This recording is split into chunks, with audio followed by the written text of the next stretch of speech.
Muy bien, continuando con nuestras entrevistas para nuestro podcast de psicología de la seguridad salud en el trabajo, en esta oportunidad tenemos a una invitada especial que nos va a comentar un tema también muy especial, muy novedoso y sobre todo que es muy importante para nuestro campo. Entonces tengo el agrado de presentar a Shirley Olajibel Pino, que nos acompaña en este episodio para poder comentarnos un poquito más de psicología y seguridad vial. Estimada Shirley, buenas tardes. Gracias por aceptar ser parte de estos aprendizajes, de este podcast. Bienvenida. Estás ahí. Sí, definitivamente la psicología está inmersa en cada uno de los aspectos de nuestra vida diaria. Cuando hablamos nosotros de psicología de la seguridad vial, estamos hablando de esta rama de la psicología que estudia pensamientos, emociones, comportamientos que influyen en la forma como las personas se conducen en la vía, ¿no? Y hablamos netamente de nuestra área del sector transporte. En nuestro país tenemos empresas de trasladarnos, de trasladar material, de trasladar personal, de hacer, de encargarse de todo el movimiento, ¿no? A nivel nacional e internacional.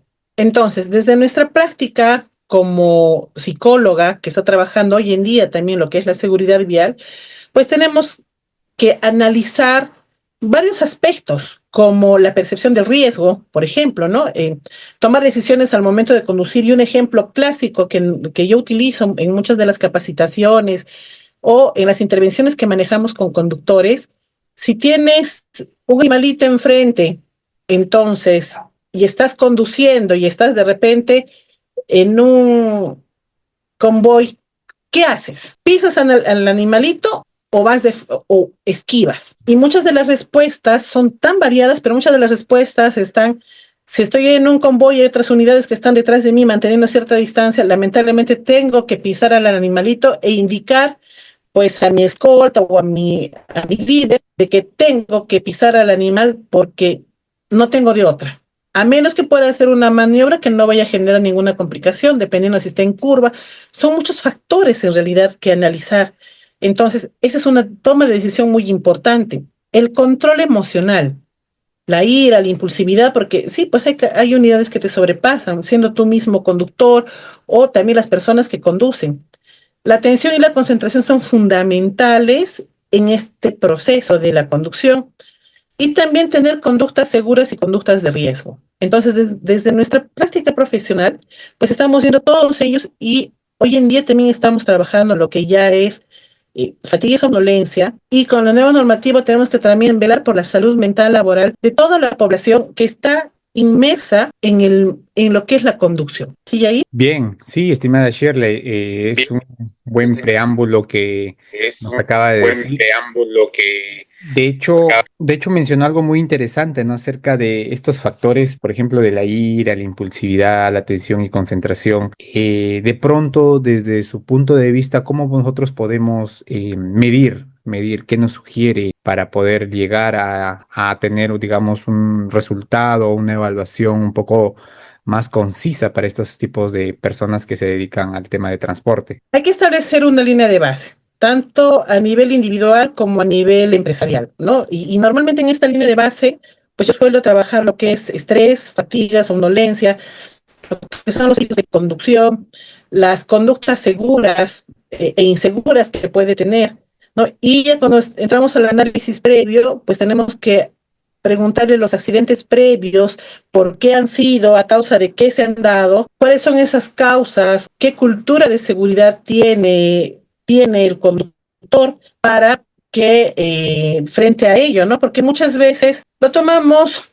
a nivel de complacencia, ¿no? Y como yo he manejado antes mi propia unidad, nunca me ha pasado nada, entonces manejar una unidad más grande no me va a pasar nada. Entonces la complacencia es uno de las grandes barreras con las que tenemos que trabajar. Ahora, para ello utilizamos nosotros encuestas, entrevistas, observación conductual, trabajos con sus supervisores, con el escolta. Entonces, las variables psicológicas que nosotros vamos manejando, por ejemplo, es justamente esta, la complacencia, el exceso de confianza. Muchas veces se normaliza el riesgo. Ah, no, pero yo siempre he adelantado, ¿no? Mientras no esté en curva no hay problema, entonces yo siempre adelanto. Y me ha pasado tenemos en una de las empresas en las cuales trabajamos, pues tenemos lo que es psicología sobre ruedas. Este programa de psicología sobre ruedas es seguir a los conductores en tramos, en diferentes vías, para poder ver qué tipo de comportamientos, conductas, acciones, actitudes van teniendo ellos, para ver si han normalizado el riesgo. Terminado el tramo en el cual se hace el seguimiento y cuando esté la parada autorizada, pues se hace una retroalimentación, un tipo feedback para ver si han normalizado el riesgo, si tienen comportamientos de riesgo, comportamientos seguros. Ahora, ¿qué sucede? Muchas veces la presión por la productividad, tenemos que saber cómo suelen manejar ellos también el estrés, porque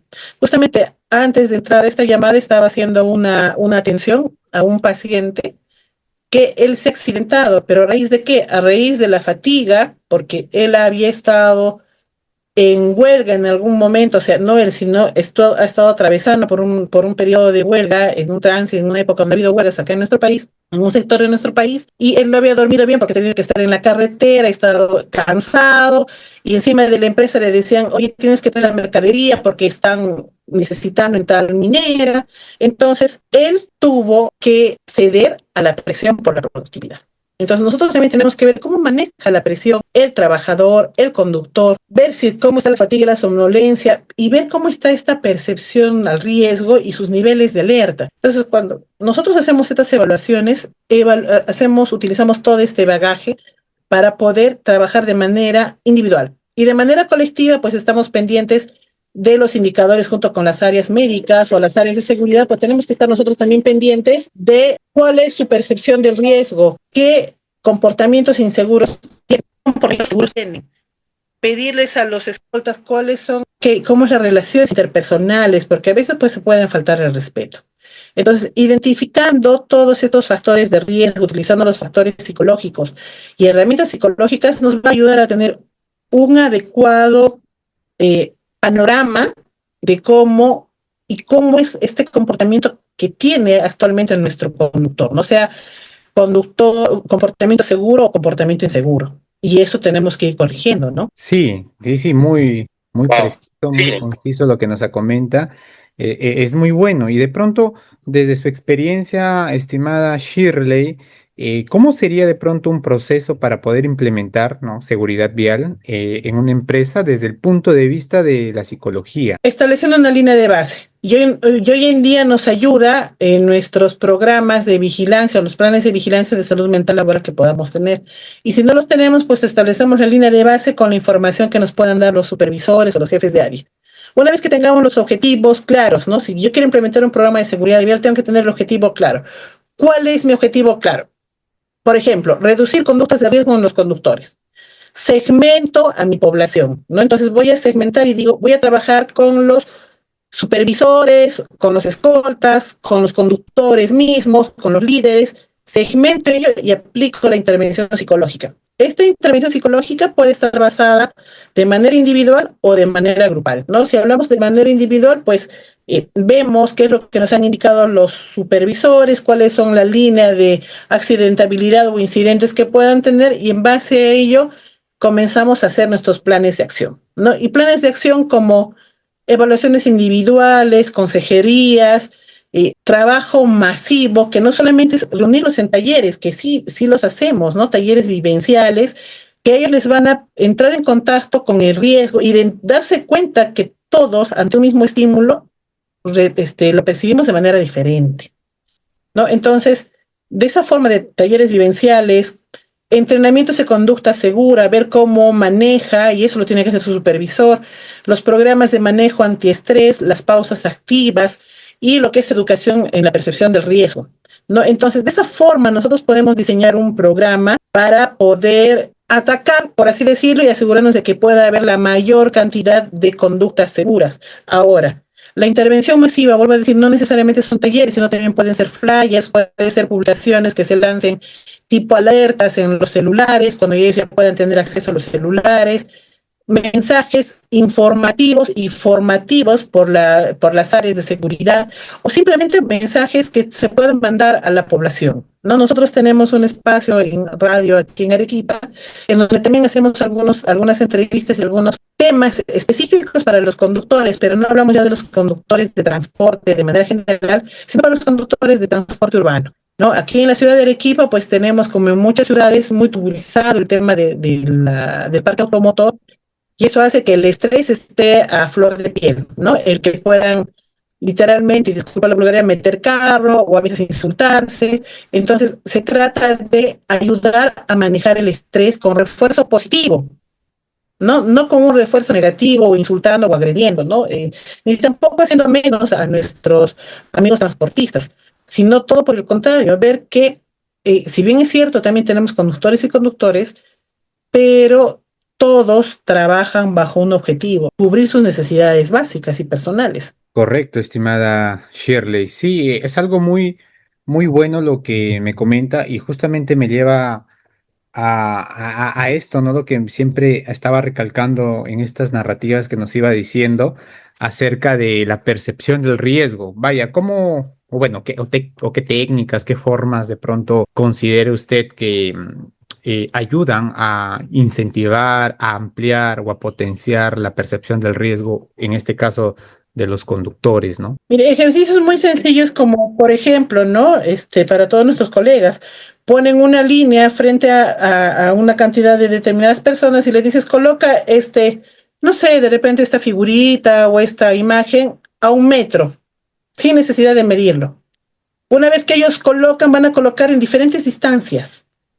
Tú utilizas para eso una cinta métrica y comienzas a medir junto con ellos y te vas a dar cuenta que todos tienen una forma diferente de percibir. Y hay momentos en los cuales tienes y tienes la capacidad de poder decidir qué hacer. Pero cuando ya hablamos de conducción y ya de equipo pesado, de camiones, contenedores, unidades, en fin, las diferentes unidades que pueden haber, tú tienes que cumplir ciertos requisitos y reglamentos y normativas. Entonces, la educación de nosotros, los psicólogos, viene a ellos a hacerle ver que su comportamiento tiene que ser seguro. Desde el momento que él va a iniciar el día, hacer un checklist primero de uno mismo. No, y hablando de casuística, ¿no? Este conductor, volviendo al caso del conductor que he entrevistado hace pocos minutos, pues había pasado por un periodo de no sueño regular, porque he estado entre dormido y despierto por muchas horas, atrapado en una calor inmensa y sofocado. Entonces ya estaba de por sí, ya estaba fatigado. Tenía esa sensación de cansancio, de agotamiento, falta de energía, y aún así continuó su trabajo. ¿Y en qué terminó? Al momento de bajar su unidad, no utilizó toda su línea de vida, no se agarró adecuadamente, resbaló y cayó. Fractura en el brazo, fractura en la costilla, porque las unidades no son como bajarte de tu propio carro. Estamos hablando de metros por encima o sea, muchos centímetros, metro y medio, a veces 2 metros que tienes al momento de bajar de tu unidad. Entonces, la tarea ha hecho que esta persona se haya dejado ganar por la fatiga. Entonces, ahí vienen nuestras intervenciones, ¿no? Hacer una observación, y por eso es que el acompañamiento es como psicología sobre ruedas, el estar monitoreando los comportamientos en campo, viendo cuáles son las actitudes seguras que ellos van teniendo y haciendo un feedback de inmediato, va a ayudar en ellos a tener un refuerzo positivo y que reconozcan sus comportamientos positivos, pero que también reconozcan sus comportamientos negativos, es decir, comportamientos seguros y comportamientos inseguros. Eso les va a ayudar a cambiar el chip, porque mientras ellos, lamentablemente, la cultura del ser humano, mientras no tengas un sufrimiento o un dolor grande que te haga caer, no vas a cambiar de actitud. Entonces, los programas están orientados, deben estar orientados a dar información y formación y hacerte dar cuenta de que tú eres el responsable.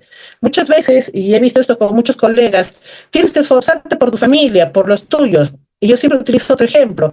Y si tu esposa te engaña, tus hijos cuando se vayan de la casa, ¿te vas a quedar en el aire? No.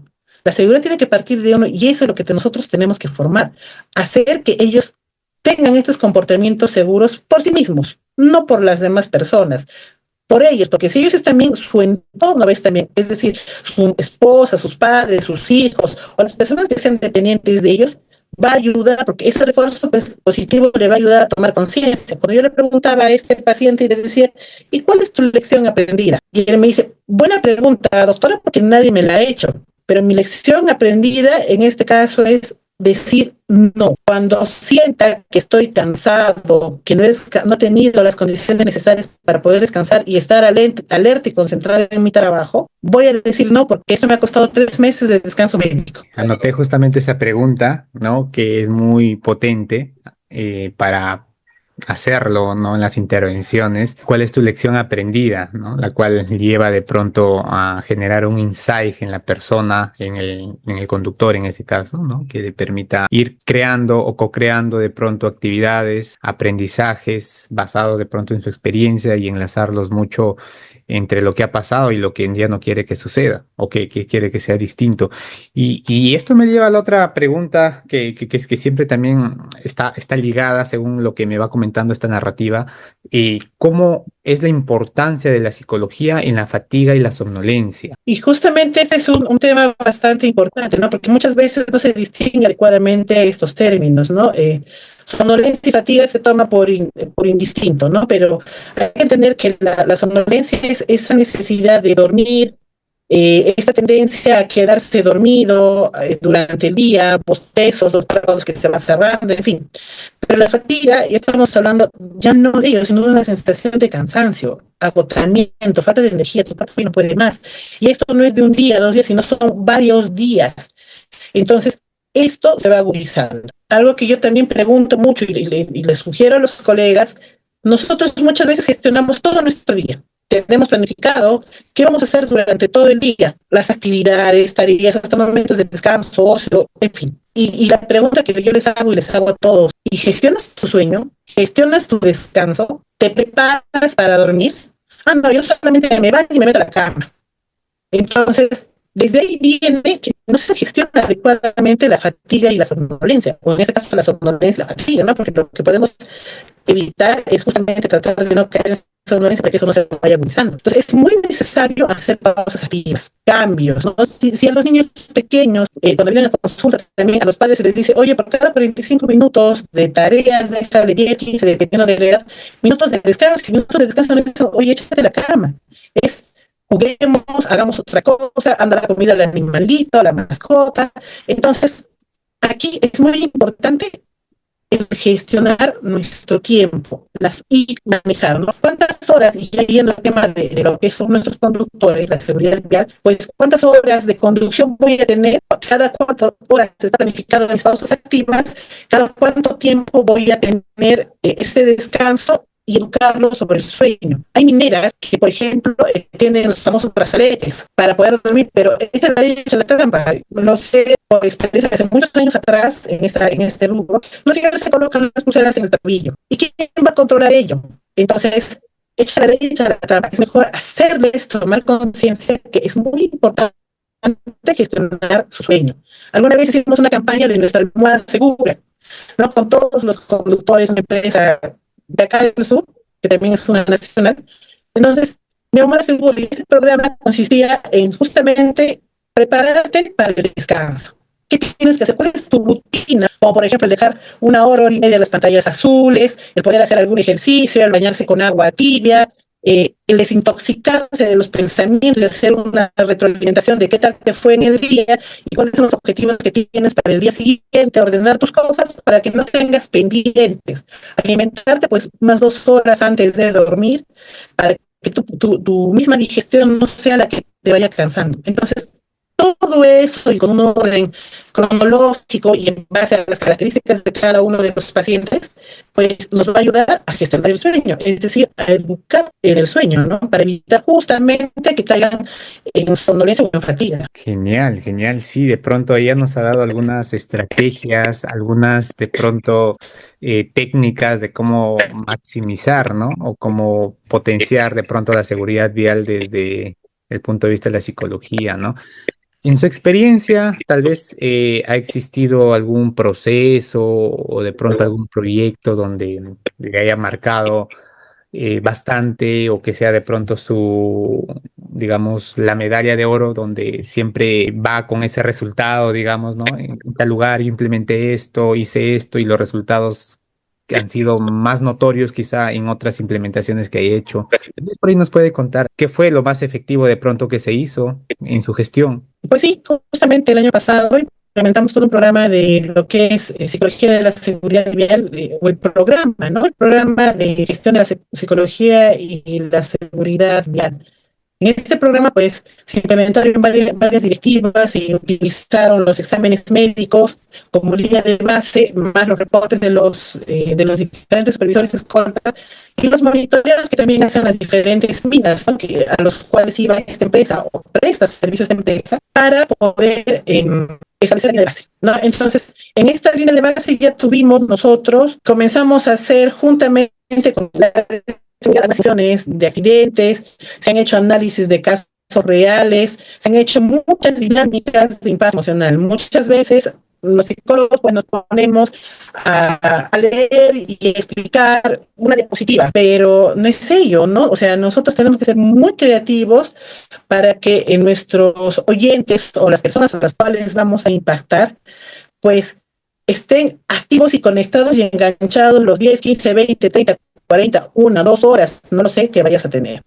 No, sumado a ello, se hacían los seguimientos no solamente por el área médica, ¿no? Porque hoy en día hay empresas que solamente le llaman fatiga y somnolencia. El programa de fatiga y somnolencia es asegurarnos cómo salen los indicadores en rojo, amarillo o verde. ¿Y qué hace el psicólogo? No, eso lo hace el médico, y eso no es ni siquiera es un programa de seguimiento, simplemente es monitorear que lo puede hacer cualquier persona. Entonces nosotros en base a esos resultados tenemos que generar estrategias de impacto emocional, porque es ello, tenemos que mover a la gente y hemos movido a la gente para que se reduzcan las notificaciones de Antapacayo, de Quillabeco o de Bambas, que, oye, tu conductor ha tenido tal falta. No, se redujo bastante ello. Justamente, ¿por qué? Porque no solamente se fue involucrado nosotros, los psicólogos, sino trabajamos con toda la línea de mando. La supervisión fue activa de los diferentes líderes, ¿no? De la línea de mando. Y se logró acercarnos o sea, acercarnos mucho a lo que es una cultura de cero tolerancia al riesgo, ¿no? Entonces, estos modelos y modelados que tuvimos que hacer, no solamente con el equipo de psicología, los psicólogos, sino lo hicimos con toda la línea de mando, nos ayudó mucho a reducir la tasa de eventos, sucesos, incidentes en nuestra empresa, ¿no?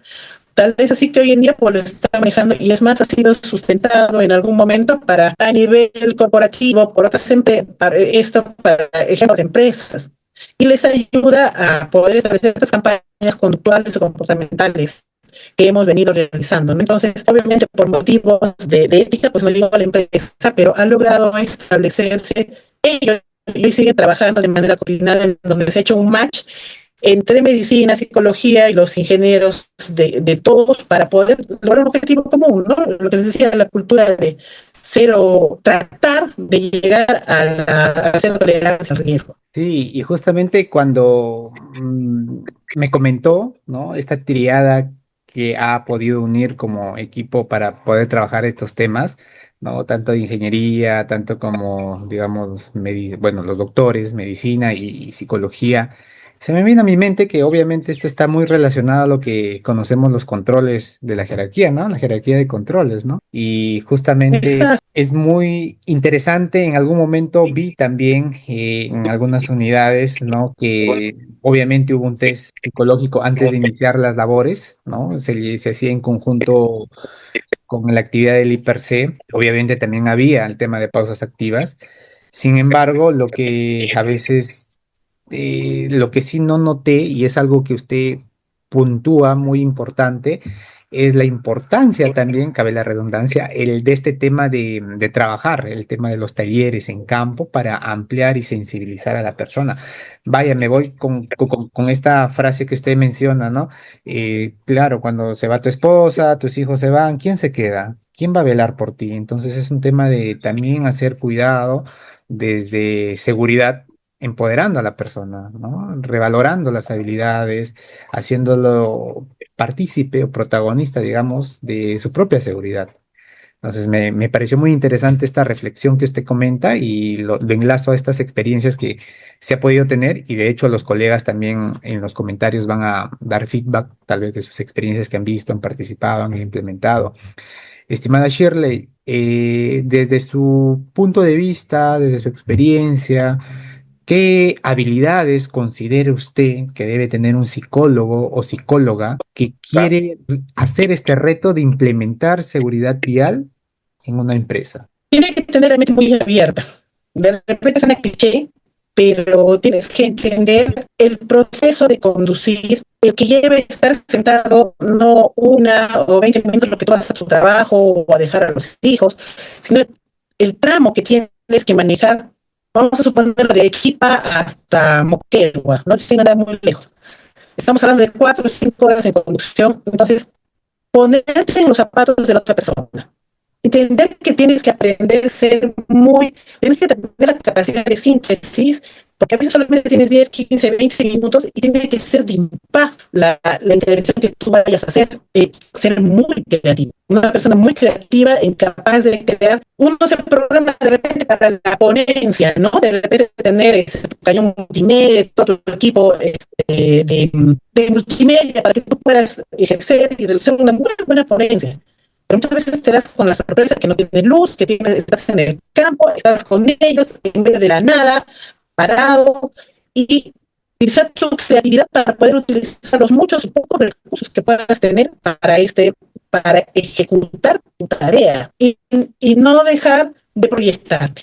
No, entonces es de sobra decir que la empatía, la comunicación efectiva y asertiva, pues es vital. El trabajo en equipo, no solamente, y no creer porque solamente los psicólogos lo podemos manejar, o sea, un mejor éxito de cualquier tipo de intervención es multidisciplinar. Y en este rubro tenemos que trabajar personal de seguridad, personal de operaciones, el psicólogo, el médico, si es que está de la mano, el personal de recursos humanos, el asistente social, todas las personas que pueden ejercer y trabajar bajo la misma línea, ¿no? Hay personas que pueden tener educación básica.